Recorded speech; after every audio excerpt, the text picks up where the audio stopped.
All right. Just in the interest of time, we are going to go ahead and get started. I do hope a couple more commission members are able to join us. My name is Lindsay Lux. I am the Medicaid Deputy Director and Chief of Staff. I also have the pleasure of serving as the chair for the NEMT Commission and have for several years now. So I'd like to welcome everyone for joining us today. And next, Clarissa. I'd like to go next. Thank you.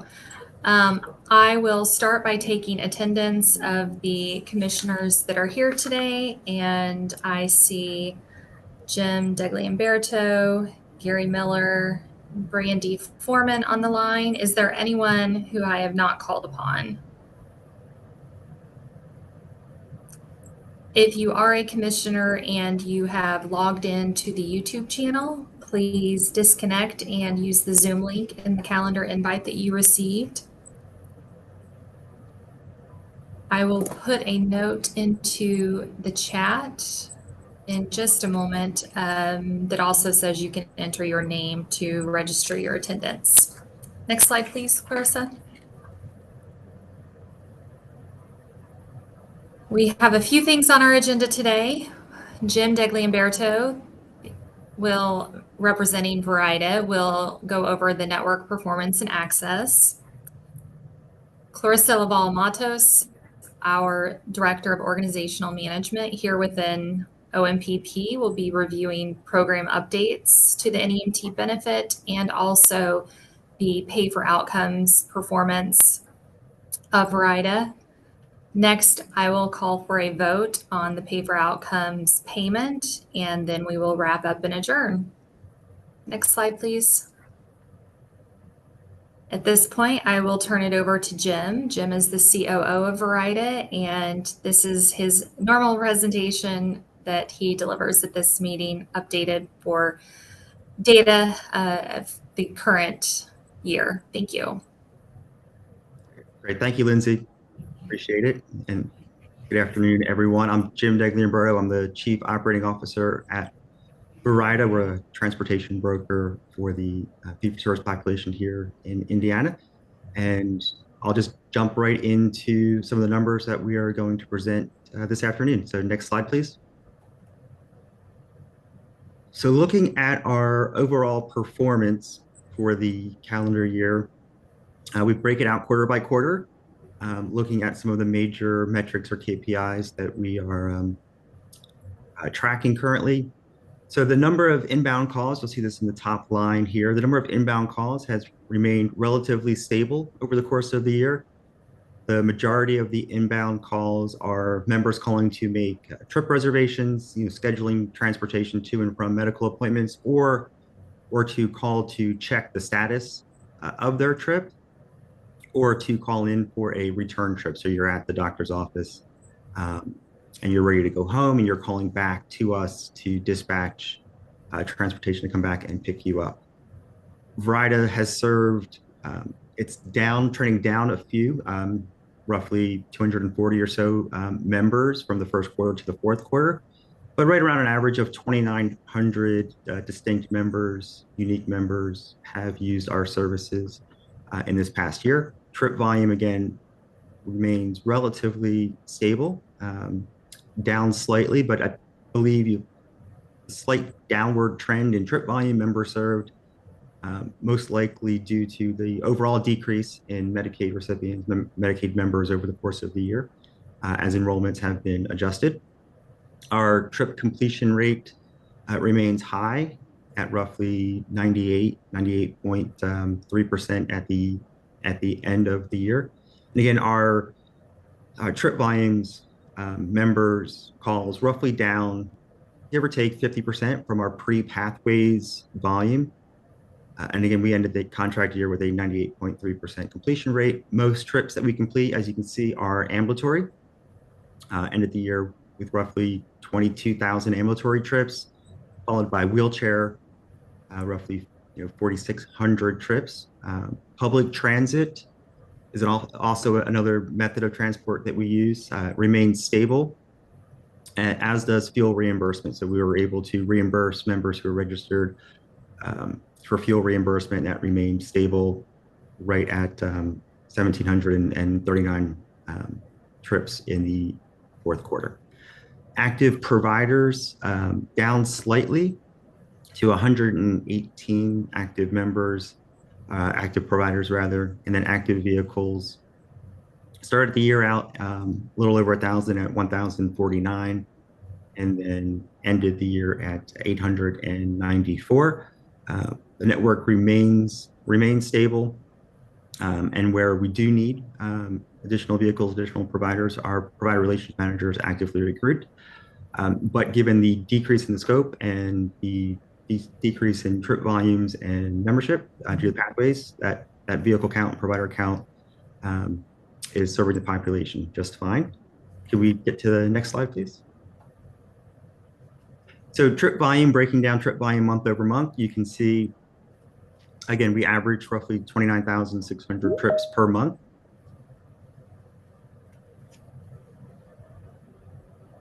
Again, it's roughly a 52% reduction in our overall trip volume prior to the pathways transition.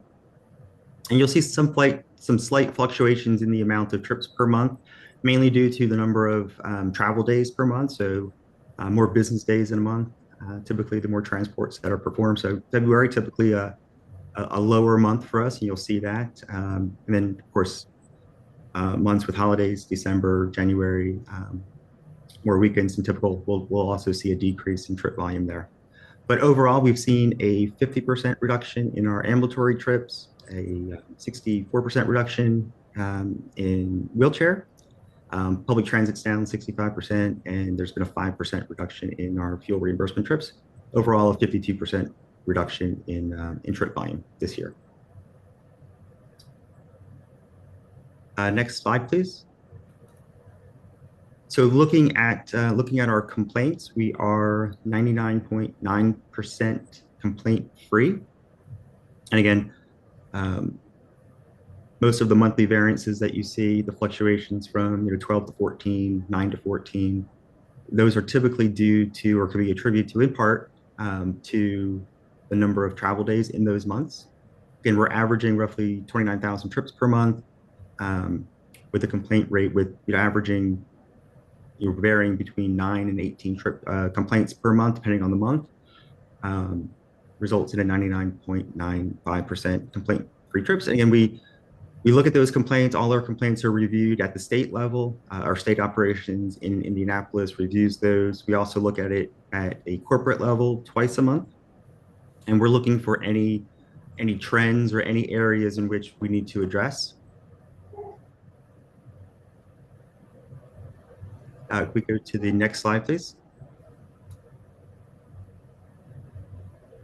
Looking at the member experience in our call center, you'll see that the chart above shows our monthly overall member satisfaction regarding the interactions that the Indiana members have with our contact center.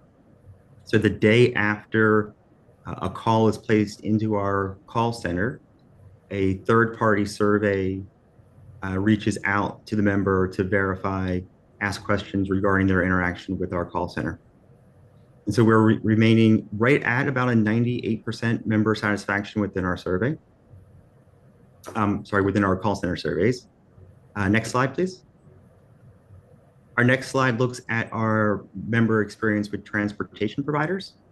Very similar to the way we manage our call center surveys. The day after a transportation event, that same third-party surveyor reaches out to the passenger and surveys them regarding their experience. Both our transportation provider survey satisfaction percentage is roughly 96%. And again, same as with our call center, these surveys are reviewed at the state level and at our corporate level to ensure that, Verida, that we are achieving the highest level of satisfaction. We're looking for any common trends or themes, and actively looking to address those when we find them. We also do offer an automated IVR, interactive voice response survey that members are able to take part in, and that survey is completely automated. We average, again, very similar to our live survey, 96% satisfaction on that survey.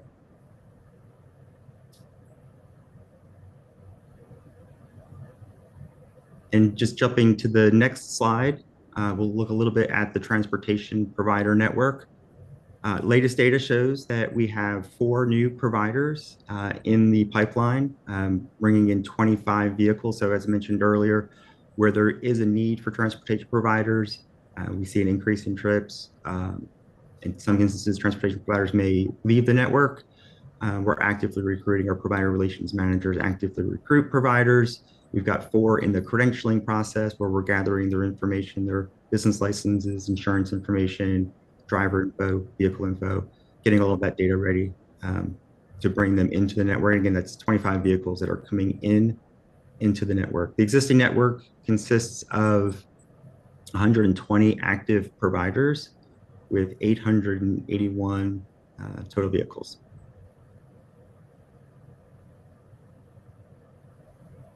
On provider safety, in the last year, we've inspected or performed inspections 2,557 times with 100% pass rate. So we're inspecting vehicles multiple times per year, right? It's not just a one and done. We're looking at those vehicles over the course of a year. Member safety remains one of Verida's top priorities. Again, we had 100% pass rate on those traditional vehicle inspections. We also do spot inspections. These are random inspections. So these random spot inspections occur. We did 1,342 of those last year with 100% pass rate.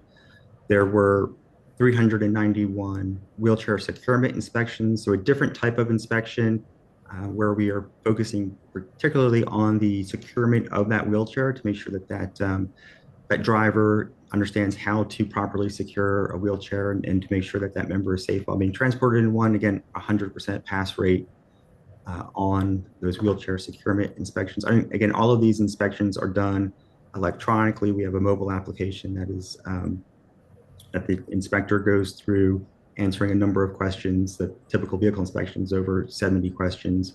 There are pictures that are captured electronically with the inspection and brought back into a nice PDF report. So all of the inspections are digitized and reviewed. Again, on the accidents and incidents, there were 32 accidents and incidents reported in the calendar year. Again, looking at 29,000 trips per month, we are looking at a 99.99% of all of our trips are completed without an accident or an incident. I know that was quick. Thank you for the opportunity to present. I can take any questions now. We can wait till the end, Lindsay. It depends on the audience, but thank you again for your time and letting me present those numbers. Thank you, Jim. Does anyone have any questions for Jim at this time? All right, we will move on, and Clarissa will present program updates for NEMT. All right, good afternoon, everyone. My name is Clarissa Lovell Matos. I'm the Director of Organizational Management here at OMPP, and I will be updating the Commission on something that was shared last year regarding the NEMT program with Verida. So last year I shared that Verida was placed on a Program Integrity Corrective Action Plan, also known as a CAP. This was done on November 18th, 2024. And just for a quick summary, this was just due for just inadequate program integrity operations. But since then, Verida has demonstrated significant improvement in their PI operations, and they have worked actively with both my team as well as FSSA's program integrity team with having bi-weekly meetings, submitting weekly reports, and also communicating with us on active audits and investigations. And so we are continuing to work with them for continuous process improvement and policy improvements. So recently we had an on-site, which included a desk review as well. And as part of this, Verida was to submit some policies and procedures as well as demonstrate compliance with the program integrity section of their contract as it is laid out. As part of that on-site, They provided real-time examples of their system and how they have updated their processes in the program integrity area. And as such, it was FSSA's decision to close the CAP for Verida on July 11, 2025. However, although the CAP is closed, we continue to monitor Verida's performance in this area. We have monthly meetings with Verida, as well as our program integrity team here at FSSA has regular meetings with the Verida team as well. And we are also continuing to receive those monthly reports that outline their program integrity activities. So with that, that was the update on the program, and I will go ahead and jump into Verida's pay for outcomes for contract year 1. So this slide briefly lays out the 4 outcome guidelines that we look at as part of the pay for outcomes. So real briefly, we just look, just as a reminder, the pay for outcomes criteria, they're monitored on a quarterly basis. 3% of the capitation is withheld, and that must be earned back through those performance metrics that we will cover. The NEMT Commission reviews the performance metrics achieved, and this is done annually, and there's a vote on paying the earned amount. And finally, the funds are paid out once per year, and they do not roll over. So this slide shows the 9 categories for the pay for outcome measures for Verida. I will be going through each one. As you can see, we have many here that go into different aspects of the operations that Verida does every day as part of their contract. So with that, we will dive into the first one, which is quality. So the first pay for outcome measure for Verida is quality. And as such, the first measure was that no more than 1% of completed one-way trips shall have associated valid member complaints. And then the second measure was that the contractor shall investigate and remediate and close 95% of complaints. And this included also a timeline for appeals as well, being 15 days of receipt.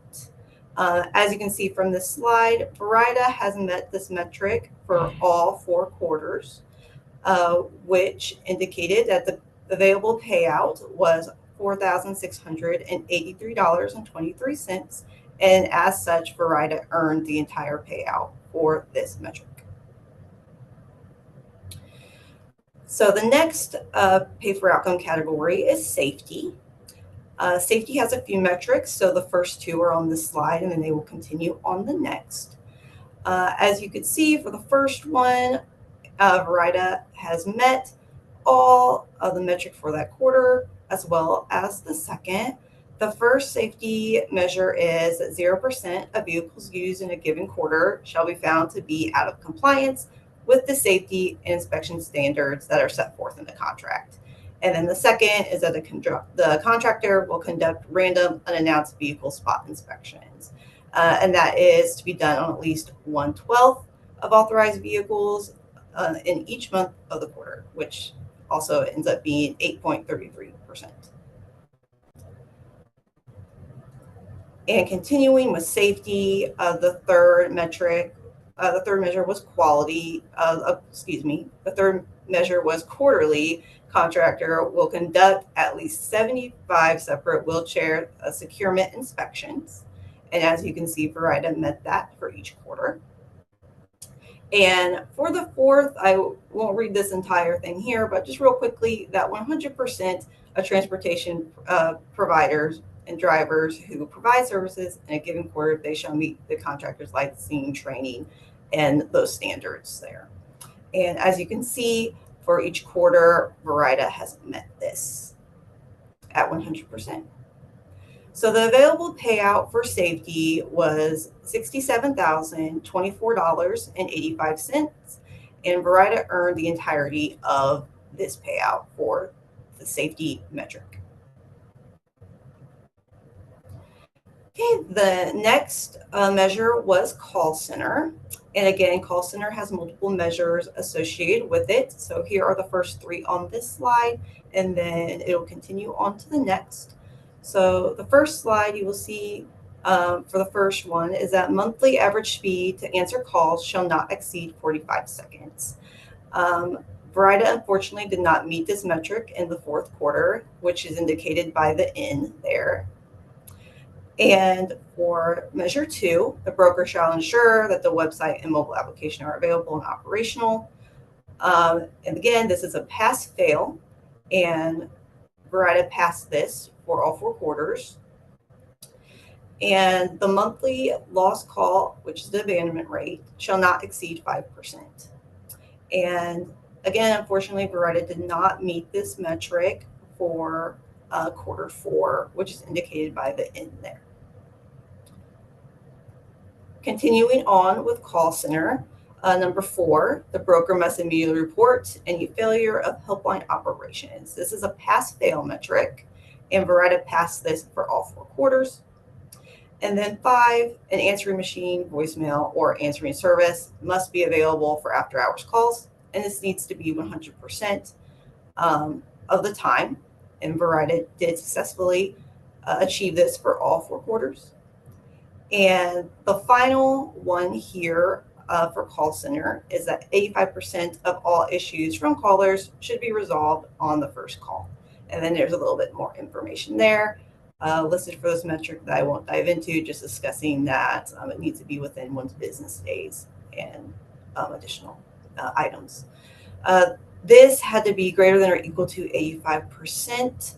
And then as you can see, we have listed on the slide the percentages for each quarter and indicating that Verida has achieved this metric for the year. So the available payout for this measure was $67,024.85, and Verida earned $50,268.63 of this measure. Okay, the next outcome was transportation request. For the first one, Verida successfully achieved this for all of the quarters. And it was the contractor shall employ an auto routing system and shall assign at least 90% of requested trips. So you can see that there. And then the second, the contractor shall furnish appropriate transportation as outlined in the contract. And then it has the benchmark of at least 90% there. And unfortunately, Verida did not meet this metric. I do want to state that this metric is extremely hard to meet as such because we set these measures up in our contract to be very hard to achieve, just to really expect excellence from our contractors. And the reason for this measure being so hard to achieve is because this looks at all member missed trips. So a member cancellation or a member no-show as well. If those were not counted in this, then these numbers would be significantly improved here. But again, we want our contractors to really get that excellence, and that's why this measure is so hard to achieve. And for that reason, for how this measure is set up for transportation requests, because Verida did not achieve metric 2 as outlined, they did not earn any of the available $16,756.21 for this measure. The next is transportation scheduling. So for the first one, 0% of scheduled trips shall require a member to board a vehicle prior to scheduled pickup time. And Verida successfully achieved this for all 4 quarters. They did this for the next 2 metrics as well, which were 95% of return pickups from appointments shall occur within 1 hour, and 90% of trips, regardless of traffic, weather, or road conditions, shall deliver a member on time to their appointments. And again, Verida met those metrics for all 4 quarters. And the available payout for transportation scheduling was $67,024.85. And the earned payout that was available payout, and the earned payout was $67,024. I'm all tongue tied today. $67,024.85 was the earned payout for Verida.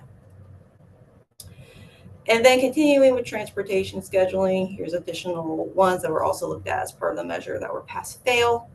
That added on to that the contractor shall require transportation providers to notify members of anticipated tardy pickups. That was successful, all 4 quarters. And the contractor shall require transportation providers to notify medical service providers of anticipated tardy drop-offs. And again, that was 100%, which added to the earned payout. All right, the next one is transportation provider services. This measure has 4 metrics attached: that the contractor shall pay or deny 90% of electronically filed clean claims within 21 calendar days of receipt, and paper claims within 30 calendar days of receipt. So this metric had to be greater than or equal to 98%. And Verida unfortunately did not meet this metric for the first and the last quarter of the year. The next, a contractor shall incentivize transportation providers such as 70% of claims submitted are received electronically. And unfortunately, this was not met as well for all 4 quarters.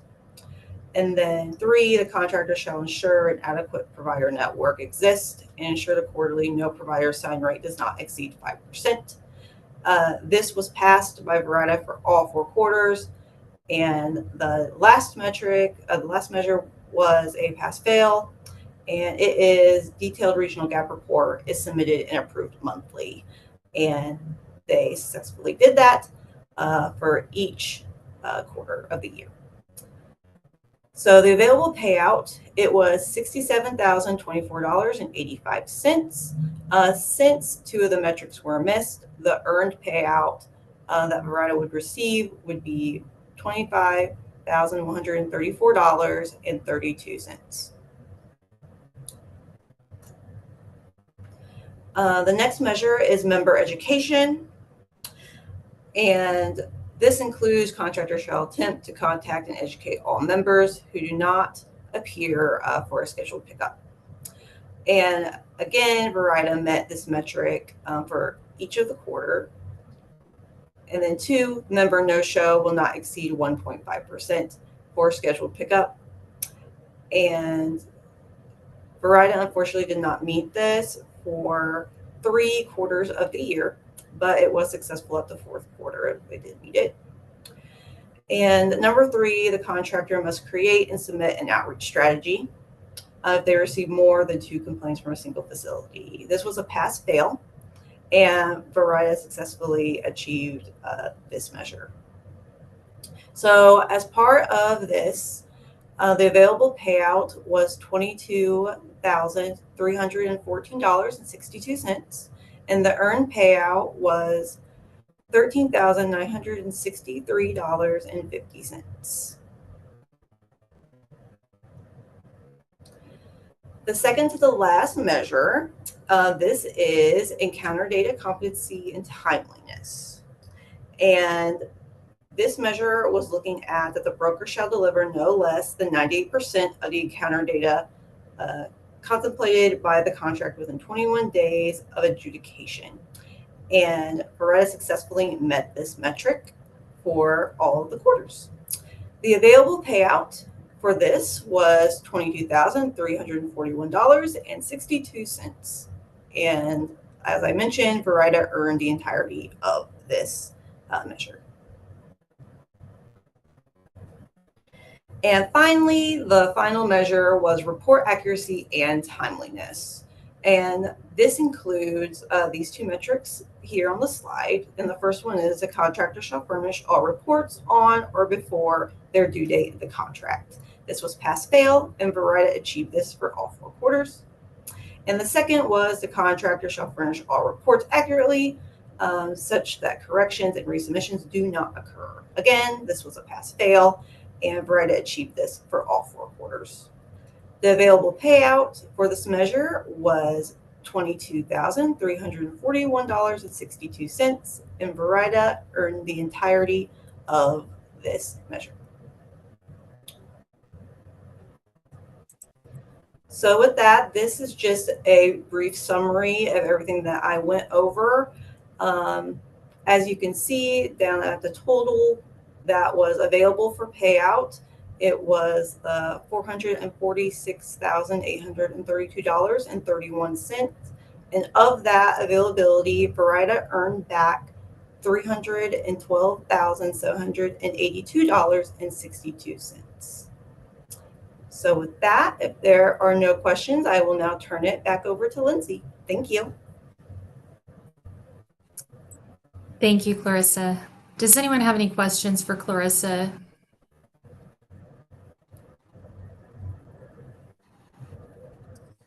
Okay, with that, then we will move into a vote. A reminder to commissioners that this commission is charged with voting yes, no, or you may abstain as to whether Verida will receive the payout that Clarissa just identified, the amount that they earned. So with that, we will go ahead and start the vote. Brandy Foreman? Yes. Thank you. Andy Van Zee? Got it. We went to bed. We went to the alley and found it. Sorry. Andy. Sorry, trying to get off mute. No problem, Andy. Thank you. I didn't hear your vote, though. I vote yes. Okay, thank you, Andy. Gary Miller? Yes. Thank you, Gary. Kim Dodson? Don't think Kim's able to join. Jim Degliamberto? Yes. James Fry? Sherry Hampton?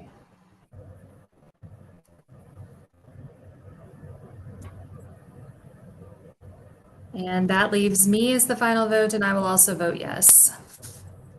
So with that, the Office of Medicaid Policy and Planning will approve the funds to be paid to Verida. Would you like to move on to the next slide, please, Clarissa?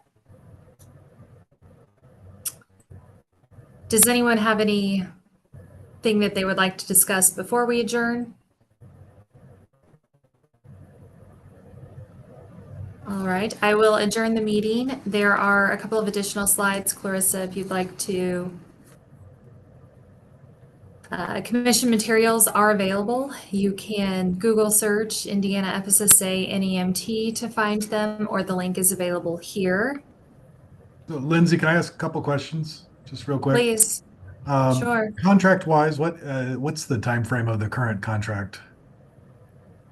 The current contract began July 1st of 24. So we're in year 2. And so is of a it 4-year contract with 4-year with 2-year extensions? Correct. Okay. I guess also, is there any discussion on the continuation of this commission or whether or not there's continued value? Is that maybe? I would be happy to have that conversation, Andy. Yes, I think that there will be some conversation around that moving forward.